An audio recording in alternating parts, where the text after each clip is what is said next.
Hey guys, I'm JanetOnOccasion, and today we are looking at some patch notes again. That's right, so yeah, big surprise announcement. There's some hotfixes and also some new toys, which is lovely. So this is the Amethyst update. Clues in the name, really, what we're going to be seeing, but hell, it's in the thumbnail too. We're getting the Amethyst Wizard. How awesome is that?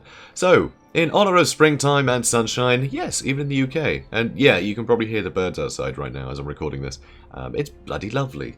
Bloody lovely. Anyway, we've been cleaning our code and scouring the database for any pesky bugs following the release of Prophet and the Warlock. As such, tomorrow we'll be updating Total War Warhammer 2 with some tweaks, fixes, and balance changes. With spring cleaning in mind, we're also going to be dealing with some of the public betas that are currently available to opt into for Total War Warhammer 2. With each release, we always include a rollback build that allows you to finish any save games or continue playing with mods. But from the next update, we'll also be closing down our oldest build. Over the next few weeks, we'll be including a breakdown of all the current betas available, listing what they include and roughly how long they'll be open for.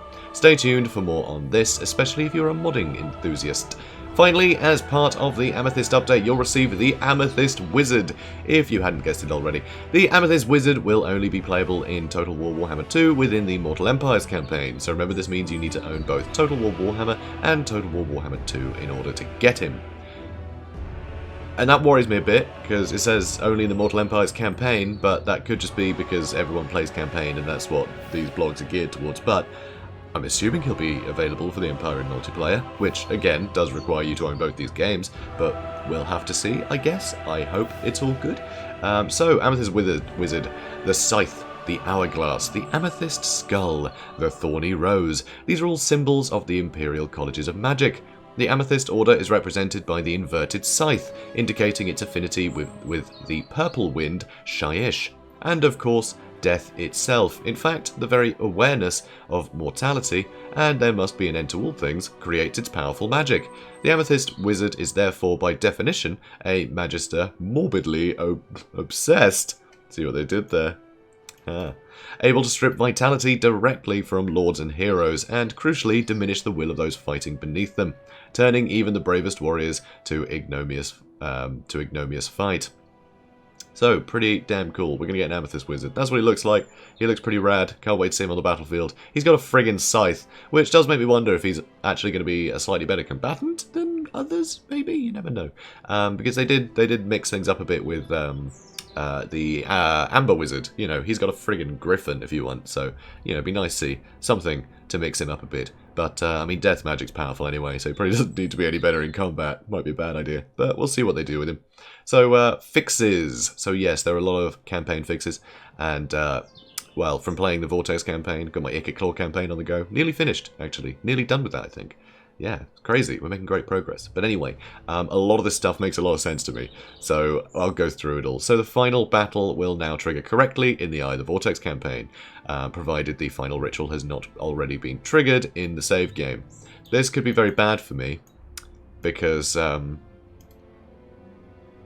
already recorded up to the point where I start that ritual, and hopefully that's just a one-off bug and it hasn't broken it for everybody. Oh dear. Anyway, fixed issue where the game would crash when multiple Doomsphere devices detonate at the same time in campaign. Again, a bit scary for me because I have multiple Doomsphere devices built in my save game right now. Oh dear. Anyway, fixed issue where the game would soft lock when triggering a small selection of advice lines. Nope, haven't run into that, but that's nice to know. Fixed issues where the game would crash in the end turn sequence. Fixed issue where legendary heroes would resume the game with 0 health after being wounded. Unusual. Fixed issue where loading a saved game, many Empire settlements would appear as ruins. Yeah, they all look like Skaven ruins. It's odd. It's a very strange one, so it's good to know that's been fixed. Fixed issue where the Leech achievement wasn't triggered correctly. Don't know what that is, but cool. It's nice to know that we might be able to get that if I haven't already. I don't know, I don't pay attention to achievements, but hey. Reduce the chance of gaining warp fuel from agent actions to 50%. Yep. That, great. I have so much warp fuel in my campaign and nothing to do with it. It's ludicrous how much warp fuel you end up with. It's crazy. So yeah, limiting the amount you get by half for agent actions is great because you can't farm it quite as easily, which is good. All Forbidden Workshop upgrades, the warp fuel cost is up by 1. Again, I think that's a good idea. They're very cheap. Increased warp fuel cost for Doom Rockets by 1. Again, yep, too much warp fuel. So that's all good, I think. That'll stop it from being totally overpowered. Removed the Winds of Magic cost reduction for Warp Lightning and the Forbidden Workshop upgrade Warp Spark Plugs. Yeah, that makes sense because you can get free Warp Lightning in the Ikit Claw campaign.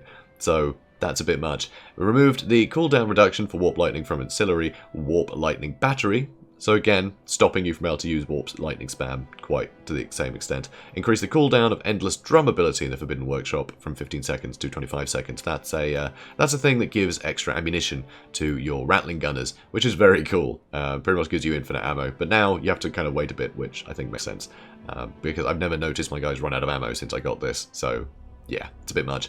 Anyway, increased maximum range of Giselle projectiles. That is brilliant because at the moment the projectiles don't go as far as the range of the unit. So they'll be shooting at stuff and the missiles will disappear before they hit the target. It's really irritating, so that's great, that's fixed. Fixed missing front end start position map image for Voltmar the Grim. Alright, cool. So yeah, just a little sort of quality of life thing more than anything really. It's that's never going to be game breaking, but it's good it's fixed. Fixed front end start position map for Tic-Tac-Toe in Mortal Empire's campaign. Same thing. Fixed issue with Ikit Storm Demon quest not being issued after the character reaches level 8. I did have that trigger, so I avoided that bug apparently. Fixed Lord Croak's spell browser videos. Okay, yeah, he's got his own spells, so I guess the videos weren't right.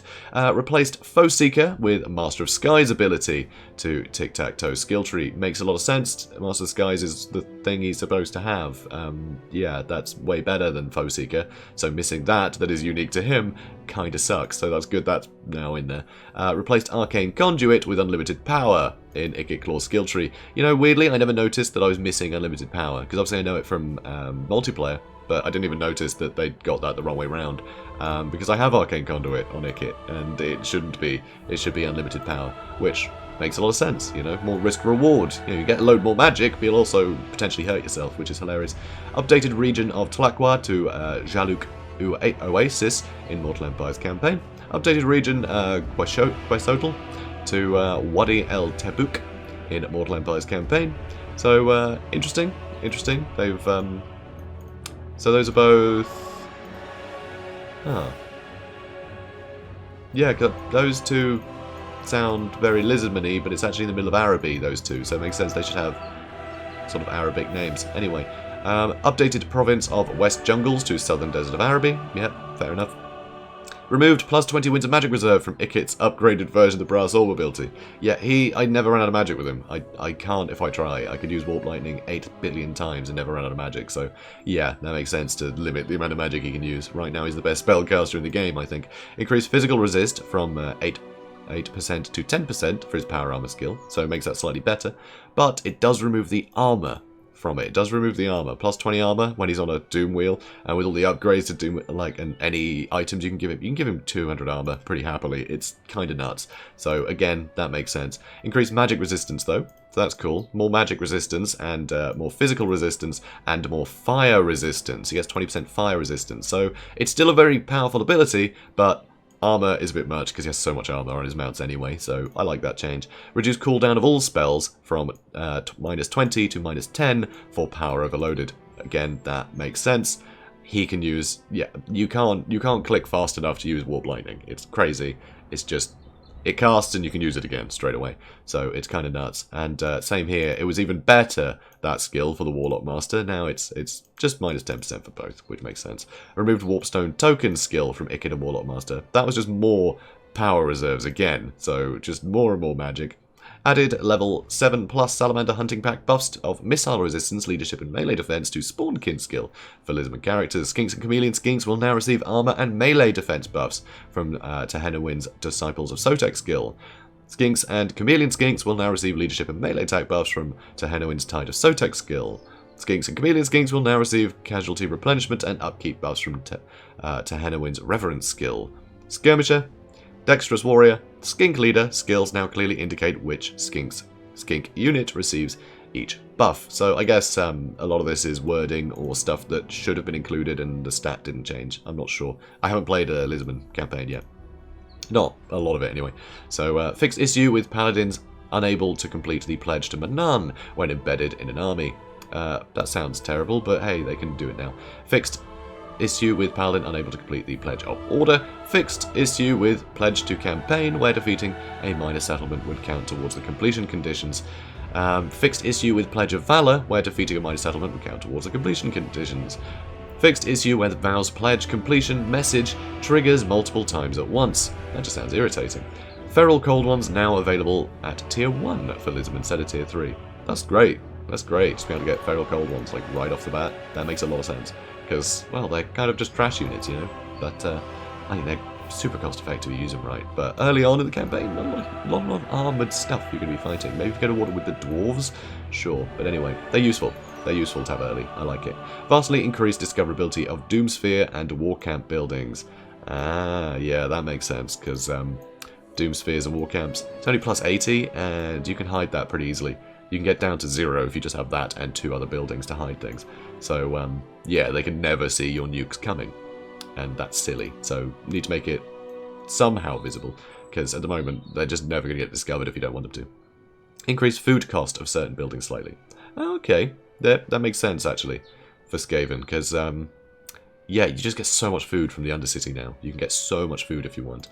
Decrease food income potential of Under Empires. Okay. So they have decreased the amount of food you can get from the Under Empire, as well as made other buildings a bit more expensive. So that makes sense, because food is never a concern once you got your Under Empire up and running. Increased passive discoverability value of agents when discovering Undercities to 15 from 5. So, yep, actually sending agents to go and scout out Undercities can work. So I like that. I like that change. The Undercity is just a little bit too powerful. It's very expensive in terms of the amount of money you got to throw at it to build them all up, but yeah, it's impossible for them to get seen if you don't want them to. You can play it safe and it'll just be income for the whole campaign for you. So I like these changes. Increase AI's likelihood of destroying discovered Undercities by a fair amount. That makes sense because I keep getting, like, I've had the odd settlement discovered because I accidentally built the wrong buildings. And they've just left them there. It's a bit mad. Amended red-crested skinks description. No longer are they the fastest skinks in the world. Alright then. Not sure what that relates to. Maybe there was a typo in their speed, and it just said they had mega speed. Not sure.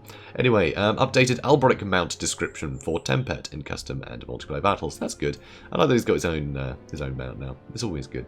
So, balance changes. This is what you guys are here for, isn't it? Let's be honest. Battle balance changes. Abilities. Invocation of Heck. -2 duration. Invocation Heck upgraded. -2 duration. Extra power cost. And maximum of 4 targets. That is a massive change.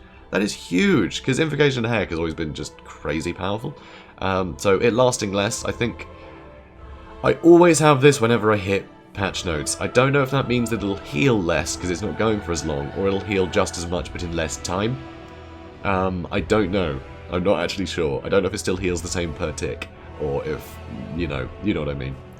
So that could be a nerf or a buff, technically. But this is definitely a nerf, because it means now you can't just have a giant pile of your entire army and heal every single unit. Even like trash zombies and stuff, you can make almost invincible if they're just, in a massive mosh pit that you're constantly healing. So yeah, that's great. Max 4 targets, I think, is a brilliant way to sort of neuter this. If you've still got, a pile of Blood Knights, right? You've still got like 3 Blood Knights and a Lord cruising around, you can still heal all of them. So it's going to be super dangerous, but you can't just put all your units in a pile and heal everything. And I think that's brilliant. Earthblood actually doing the same with it, which I think is a shame. I don't think that's necessarily needed for Earthblood, because it's not half as powerful as Invocation Heck. You can't restore models, so you can't just keep doing it until everything hits its healing cap and they'll have all their models back. Can't do that. So max 4 targets, I think, is a bit mean. I think that's a bit mean of Earthblood, to be honest. Poor Earthblood. Anyway, Guardian, tweaked to 15% physical resist. I think it was on 12%, was it? Something like that. So anyway, that's a little bit better, I think. So, Wraithstorm, slightly tweaked in accuracy. I don't know if that means it'll be more accurate or less accurate, because I know flying units can avoid Wraithstorm very, very easily. If they're on the move, it just misses by a mile. Brass Orb now has a wind-up of 3 seconds, which I think is a pity. Brass Orb is great for just pinning things in place to then follow up with other spells. That's kind of its thing. It doesn't do a huge amount of damage itself, so that's a bit of a pity. It also doesn't seem to affect cavalry, like, at all. At least it doesn't pin them in place, which is a shame, because that used to be the case of Pit of Shades, but Pit of Shades actually pins cavalry now. It doesn't send them flying up in the air or anything, because that would be awkward. But it does stop them from running out of it, so they do take damage. But Brass Sword doesn't do that, you can just run away from it. With cavalry, anyway. So I think the wind-up time is 3 seconds. I don't think that's totally necessary, but, I mean, it is a good skill, I guess. And it is free, no Winds of Magic cost, but it's not damaging enough. You know, you have to follow it up with something, so you still have to think about how you're going to use it. So, I don't know. 3 seconds seems a bit much to me. Beastman, more health, more melee damage, and more AP melee damage. That's interesting, so we'll be better in combat, which, I mean, fair enough, I guess. Cygors aren't being used half as much anymore, but I don't think that's because the Cygors are... I mean, that's the weird thing. I guess no one really brought Cygors just on their own. I certainly didn't, and most people that did have Cygors, they just brought the Cygor summons instead. But with the summons so heavily nerfed, I think they've realised that Cygors aren't brought at all. No one's bringing the actual unit or summoning them, so they made the actual unit a bit better to compensate, which I get. So all giants switch from, wow, just more AP now. I mean, they do like 600 damage a hit, so even more of that is going to be armor piercing, which is very cool. I do love when giants get a buff, because they're still a very strange unit, having such a little amount of armor. They need to hit hard, because they're a huge target, no armor, any missile can deal with them, or just cheap spears can bog them down forever, because they don't have the splash damage to kill like thousands of infantry. You know, they'll win against any infantry they fight, but the cheaper it is, the less cost effective they're going to be, because they take damage from everything so easily. So anyway, Ungor Spearmen have a bit more leadership and less charge bonus. So that makes sense, they can hold out a little longer, but, you know, it's the unshielded variant. I never get those. I mean, shields are just too useful. There's always going to be some missiles. So yeah, fine. Fine, I guess. Dark Elves, Cold One Knights, slightly lower melee attack and defense. That's across the board, basically. Cold One Chariot, slightly lower melee defense. I think the Cold One Chariot needs bigger nerfs than the Cold One Knights, to be honest, because the Cold One Chariot, with its one counter was the fact that as soon as it hit 50% health, it would rampage, and then you could kill the chariot, because it couldn't zip in and out of combat. So it needs to be way easier to kill, I think, because it can stay maneuverable for longer, because now rampage triggers at 20% health, not 50% health. So yeah, it has plenty more time for you to micro it. So I think it needs further debuffs, honestly, the Cold One Chariot. But I see why they did this, because, yeah, the Primal Instincts change just made all Cold One units way better. So, you know, little tweaks there, makes sense. Lizardman, Lord Croak, plus 100 multiplayer cost. Yeah, I can see that. He's quite powerful. Minus 10% damage on Deliverance of Itza, 1, 2, and 3. Yeah, I can see that. Deliverance of Itza, it's very powerful. Of course, it's one of those spells, I think it's crazy good if you can hit something, but you can never really hit something, which means that, sort of, I don't know, like lower skilled players, they're going to get caught out by it, because they're not necessarily going to sort of mind it, are they? They're not going to necessarily spot it and get out of the way. You know, they're not going to see that as a danger until their unit gets wiped out. So it'll feel very punishing, which I think is a shame. It's like how Dwellers Below used to be at the end of Warhammer 1. If anyone remembers that, that was horrific. But so it punishes bad players, but then good players can just get out of the way of it. So it's kind of useless. So it's a bit of a weird one. So I think just making him a little more expensive and slightly lowering the damage, I think that's a good thing. Because it means you will have to actually surround the unit you want to destroy, and then you can still destroy it, because minus 10% damage is still going to do a fair bit of damage, so, you know, I think that tracks with me. Ancient Salamander, this is a big one. Minus 25 projectile range, so now I think that means they won't outrange Thunderers. So Dwarfs will be super happy with this hotfix. So you can counter them with guns now, which is great, because they were just the worst against Dwarfs. And, yeah, they're just so quick. They're a horrible, horrible thing, you know, if in the right hands. People can cheese with them very easily, because, yeah, they did have very good range. Excuse me. Slightly less explosion damage, alright. Slight increase in entity size, so I guess it'll be a bigger target for missiles, which makes sense. And also a lot less health. A lot less health. Also remove speed reduction from contact effect. What on earth does that mean? I don't know. It does have more ammo, so that's something. But yeah, so Ancient Salamander will be a little bit easier to catch out and kill now, which I think is good, because it's so quick. It is so quick, but it means you can at least counter it with missiles a little easier. So I like that. I like that a heck of a lot. So, Thunderous One. More expensive and slightly higher ability recharge. Alright. I mean, I wouldn't say it ever felt particularly overpowered. It was just always the first thing that got gunned down. So, you know, the first thing that got targeted by everything. But I mean, it was a pretty good unit. It felt like it was worth the huge investment at times. So I don't know. I don't know enough info on this, but fair enough. Red Crested Skink Chief on the Ancient Stegodon, more expensive. Okay, yeah, fair enough. And Star Chamber Guardians, they're more expensive. I mean, they are an instant pick. I never see anyone leave the house without them, so yeah, maybe they should be a little more expensive, just so people aren't bringing them literally every game. Paho Sentinels, they're slightly more expensive, but the Arcasotek is cheaper, and I really like that. The Arcasotek, it was in a weird niche where it is sort of good at doing things that other units had covered and could do better. Just killing trash, like, just... Yeah, just the spell, right? The ability that it's got. It's really good against, like, low-armoured things. It does do poison as well, but you could just kind of send in Saurus Warriors and they'd kill all the same stuff. So it never felt particularly useful. I don't know, it felt a bit expensive for what it did. But it's a cool unit, so I'd like to see it. Yeah, I'd like to see how making it cheaper would do. I think it might be brought more, because it is a cool unit. Tic-Tac-Toe, drop Sphere of Tepok, is now free in multiplayer. That makes a lot of sense. That's kind of his... It's kind of his deal, isn't it? And it's a default ability for Tic-Tac-Toe. I like that a lot. Croxagores, less AP melee damage. That's interesting. That's very interesting. I guess now there's more units in the Lisbon roster. They're more going to fill a niche rather than just being the armor-piercing thing. So, I don't know. That's kind of cool. Horned Ones, more expensive. That's a pity, because I love those guys. I've been bringing a ton of them lately. And Cold One Riders and Cold One Spear Riders getting the same treatment as the other Cold One units. I guess they wanted Horned Ones just to stay as the elite unit, so they just made them more expensive without nerfing them at all. So I like that. Skaven, Warlock Jezzails, and the ROR. Slightly higher reload time. I think that's a good change. They could melt stuff before it got to the front line. So, yeah, take a bit longer to reload is nice. And lower melee defense, which means as soon as they do get caught out, they're gonna get just slaughtered that much quicker. I like that. Poison Wing Globadiers have been made. Wow, okay.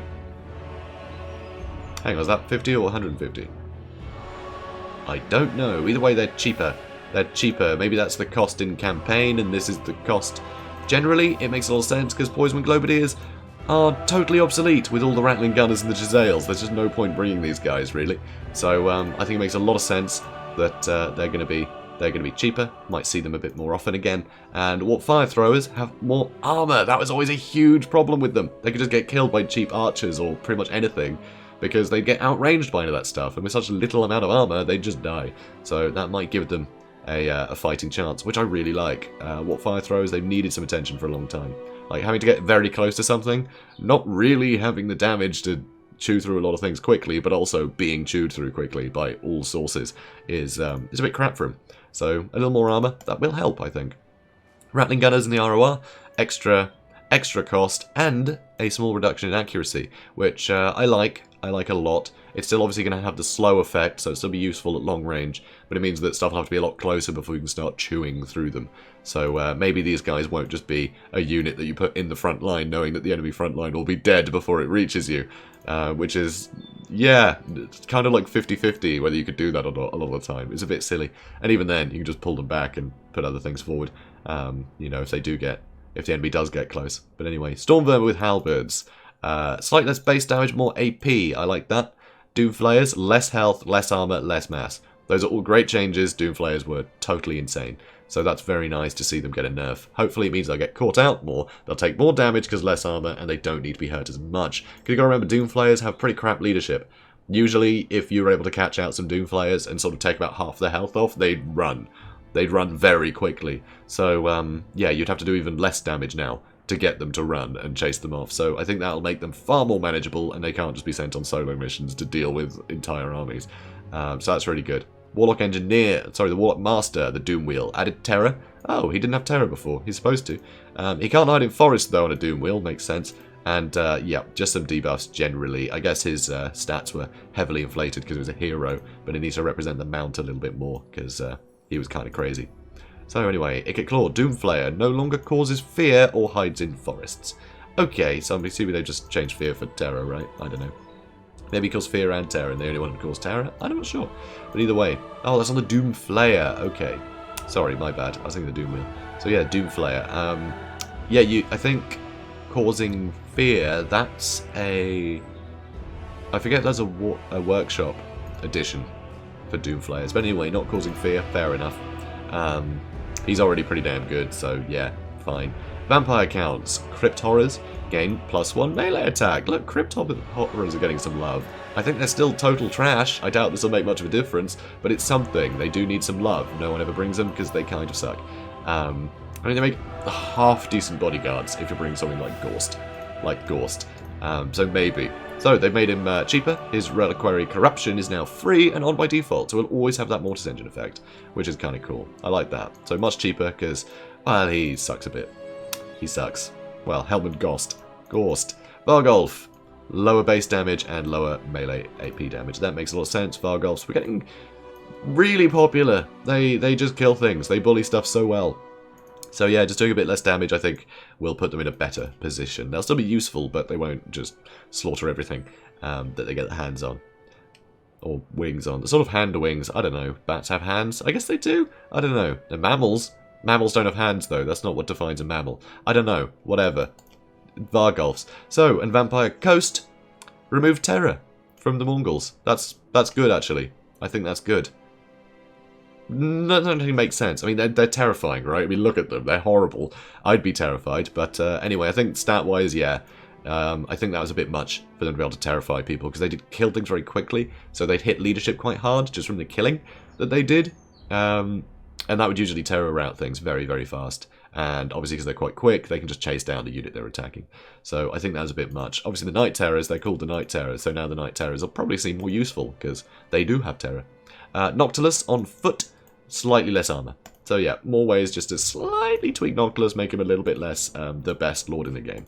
So I like that. So yeah, some pretty nice changes. I'm pretty happy with this. This is a good hotfix. And the fact that we're getting a hotfix with a new unit, I mean, that's huge. So of course he'll have access to Law of Death. So, you know, Spirit Leech, Doom and Darkness, the works. So it should be fun. It should be fun to see that. For the Empire. I mean, this is the last Law of Magic that they were supposed to have access to. Now they have all the Laws of Magic they're supposed to have. And I think that's superb.